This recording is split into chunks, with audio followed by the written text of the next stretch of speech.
warahmatullahi wabarakatuh. Perkenalkan, nama saya Rizka Febriana, NIM 1920207073 dari kelas Pendidikan Biologi 3. Baiklah, di sini saya akan mempresentasikan materi saya yaitu tentang membran plasma untuk memenuhi tugas akhir semester saya pada mata kuliah Biologi Sel dengan dosen pengampu Ibu Umi Hiras Habisukan SPD MKes. Langsung saja di sini saya akan mempresentasikan atau menjelaskan dari pengertian membran plasma. Pengertian dari membran plasma ini merupakan membran pembungkus sel yang berupa struktur lembut, lentur, dan tipis, yang tebalnya hanya 7,5 sampai 10 nm. Semua sel baik pada sel hewan dan sel tumbuhan memiliki membran plasma, tapi pada sel tumbuhan masih dilapisi oleh dinding sel atau bagian luar, sedangkan pada sel hewan tidak.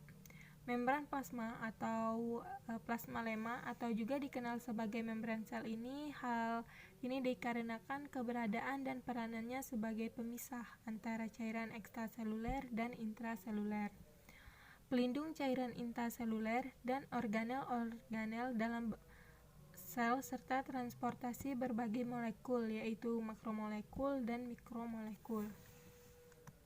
Selanjutnya yaitu fungsi dari membran plasma.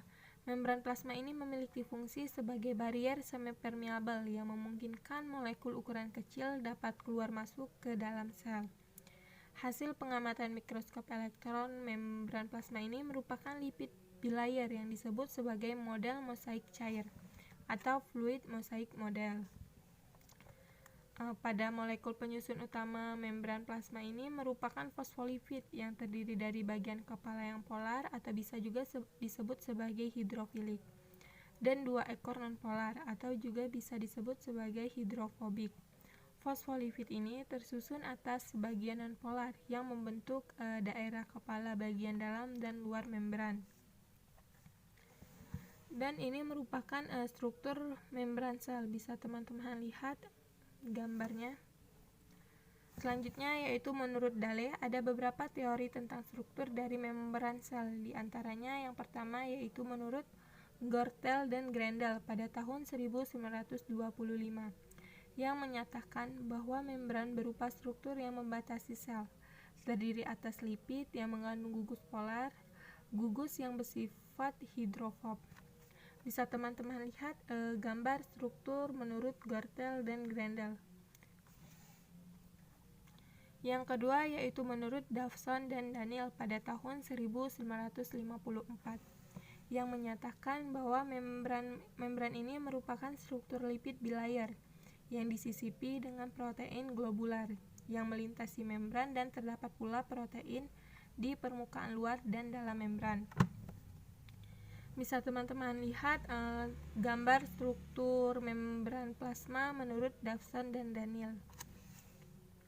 Selanjutnya yaitu menurut Singer dan Nicholson pada tahun 1972 yang menyatakan bahwa model ini memecahkan dasar baru dengan dalil atau sasaran yang meyakinkan bahwa protein terpancang secara langsung pada membran bilayer. Matrik fosfolipid ini terdiri atas 2 lapisan dan di dalamnya terdapat 2 tipe protein, yaitu pada protein perifer yang dapat bereaksi dan dapat larut pada air nonpolar, dan pada protein integral yang sukar berikatan dan sukar larut dalam air atau juga bisa disebut sebagai nonpolar. Bisa teman-teman lihat juga gambar struktur membran plasma menurut Singer dan Nicholson. Yang selanjutnya yaitu komponen kimia membran plasma. Pada komponen kimia membran plasma ini terdapat 3. Yang pertama yaitu menurut lipid membran plasma. Pada lipid membran plasma ini terbagi lagi menjadi 3 yaitu fosfolipid. Jadi fosfolipid ini merupakan golongan senyawa lipid yang mengandung gugus ester fosfat dan merupakan bagian dari membran sel makhluk hidup bersama dengan protein, glikolipid, dan kolesterol. Bisa teman-teman lihat gambar dari fosfolipid. Terus yang kedua yaitu kolesterol. Kolesterol ini merupakan metabolit yang mengandung lemak sterol yang ditemukan pada membran sel dan disirkulasikan dalam plasma dalam. Kolesterol ini juga merupakan jenis khusus lipid yang disebut sebagai steroid. Bisa teman-teman lihat gambar dari kolesterol. Yang ketiga yaitu glikolipid. Jadi glikolipid ini merupakan lapisan yang tersusun atas gugus karbohidrat di bagian luar dan gugus lipid atau lemak di bagian dalam. Pada glikolipid ini juga merupakan unsur pembentuk membran sel. Bisa teman-teman lihat gambar dari glikolipid ini. Selanjutnya yang kedua yaitu protein. Jadi protein ini merupakan kunci untuk fungsi membran secara keseluruhan, transportasi bahan kimia dan sistem informasi di seluruh membran. Dan terdapat 4 kelompok protein, yaitu protein periheral, protein periferal, protein integral, dan protein yang berikatan dengan lipid. Selanjutnya yang ketiga yaitu karbohidrat. Karbohidrat ini terdapat dalam bentuk yang berikatan dengan lipid atau protein, yaitu glikolipid dan glikoprotein. Pada permukaan sel dan berfungsi dalam interaksi sel dan sekitarnya. Sedangkan pada membran plasma terkandung 2-10% karbohidrat. Dan pada membran plasma terikat pada protein atau lipida dalam bentuk glikolipida dan glikoprotein. Selanjutnya yaitu prinsip permeabilitas membran. Dari prinsip permeabilitas membran ini sangat penting dalam mengatur materi-materi yang keluar masuk sel, sehingga sel dapat menjalankan fungsinya dengan baik. Setiap sel harus selalu memasukkan materi-materi yang diperlukan dan membuang sisa metabolisme. Guna untuk mempertahankan konsentrasi ion-ion sel juga selalu memasukkan dan mengeluarkan ion-ion tertentu. Pada permeabilitas membran ini dipengaruhi oleh komponen kimia dan keenceran membran. Selanjutnya yaitu bagian dalam lapisan lipida yang bersifat hidrofobik, sehingga tidak dapat ditembus oleh molekul-molekul polar dan substansi yang larut dalam air. Transfer materi-materi yang bermuatan dan yang larut dalam air diperankan oleh protein. Selanjutnya yaitu lalu lintas molekul melalui membran plasma. Jadi lalu lintas molekul melalui membran plasma ini merupakan prinsip-prinsip dasar transport yang melalui membran, yaitu setiap molekul memiliki kecenderungan untuk menepati ruang secara merata. Molekul pada konsentrasi tinggi memiliki tekanan yang lebih besar, dan setiap molekul mempunyai kecenderungan untuk selalu bergerak karena mengandung tenaga kinetik. Ada 2 jenis lalu lintas molekul melalui membran plasma, yaitu transfer aktif dan transfer pasif. Transfer pasif ini meliputi dari difusi, difusi fasilitator, dan osmosis. Sedangkan pada transfer aktif ini melalui transfer aktif primer, transfer aktif sekunder, endositosis, dan eksositosis.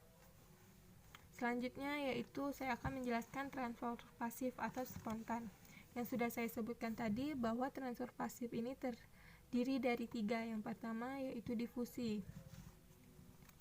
Jadi difusi merupakan proses pergerakan partikel, molekul ion, gas atau cairan dari konsentrasi tinggi ke konsentrasi rendah. Hanya beberapa molekul yang bergerak melalui membran dengan cara difusi, yaitu pada molekul-molekul yang bersifat hidrofobik, dapat dengan mudah bergerak melalui membran. Yang kedua yaitu molekul-molekul hidrofobik, yang dapat dengan mudah menembus lapisan lemak karena larut dalam lemak. Yang ketiga yaitu pada molekul hidrofilik yang berukuran kecil dan dapat berdifusi melalui membran, sedangkan yang berukuran besar tidak. Dan ini merupakan gambar dari difusi. Selanjutnya yaitu pada difusi fasilitator. Pada difusi fasilitator ini melibatkan difusi dari molekul polar dan ion yang melewati membran dengan bantuan protein transport. Difusi fasilitator ini juga merupakan transportasi pasif karena hanya mempercepat proses difusi dan tidak dapat mengubah arah gradien konsentrasi. Mekanismenya ada 2, yaitu difusi yang dipermudah oleh saluran protein dan difusi yang dipermudah oleh protein transport. Bisa teman-teman lihat gambar dari difusi fasilitator. Yang ketiga yaitu osmosis. Osmosis ini merupakan difusi air yang melalui selaput semi permeabel. air akan bergerak dari daerah yang mempunyai konsentrasi larutan rendah ke daerah yang mempunyai konsentrasi larutan tinggi. Pada tekanan osmosis dapat diukur dengan suhu alat yang disebut sebagai osmometer. Osmosis ini dapat menjaga keseimbangan konsentrasi larutan di dalamnya, yaitu larutan di luar sel suatu organisme. Yang kedua yaitu pada transfer aktif. Pada transfer aktif ini diperlukan energi dari dalam sel untuk melawan gradien konsentrasi dan sangat diperlukan untuk memelihara keseimbangan molekul-molekul kecil di dalam sel.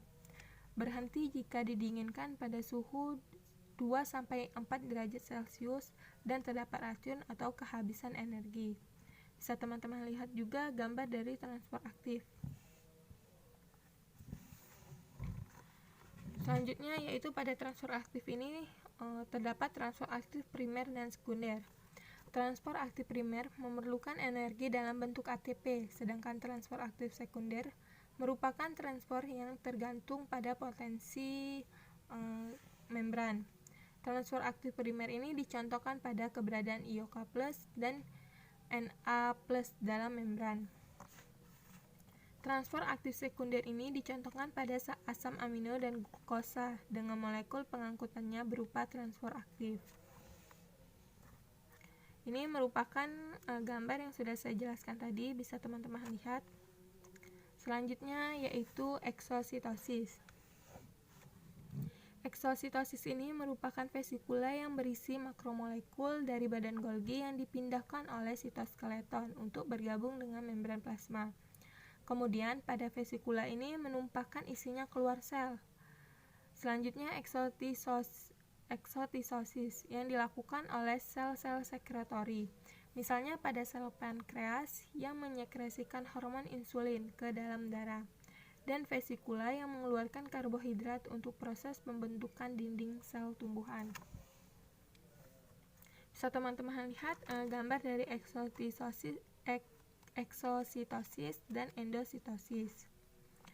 Selanjutnya yaitu endositosis. Jadi endositosis ini merupakan partikel-partikel dari luar yang menempel pada membran, kemudian mendesak membran sehingga terjadilah lekukan yang semakin lama semakin dalam bentuknya, seperti pada kantong, dan akhirnya menjadi bulat lalu terlepas dari membran. Bulatan tersebut berisi partikel lalu akan dicerna oleh lisosom atau enzim pencerna yang lain. Sedangkan pada pinositosis ini merupakan bahan pada membran plasma reseptor akan menempel sehingga terjadilah lekukan. Lekukan semakin dalam dan membentuk kantong. Kantong yang lepas akan berada dalam sitoplasma, dan kantong ini juga disebut sebagai gelembung pinositosis. Pada gelembung pinositosis ini akan mengurut dan pecah menjadi gelembung kecil-kecil, kemudian bergabung menjadi gelembung yang besar. Dan ini merupakan gambar dari endositosis dan pinositosis. Selanjutnya yang terakhir yaitu fagisitosis. Fagisitosis ini merupakan proses penelanan partikel-partikel makanan dan sel-sel asing oleh auba dan sel-sel darah putih.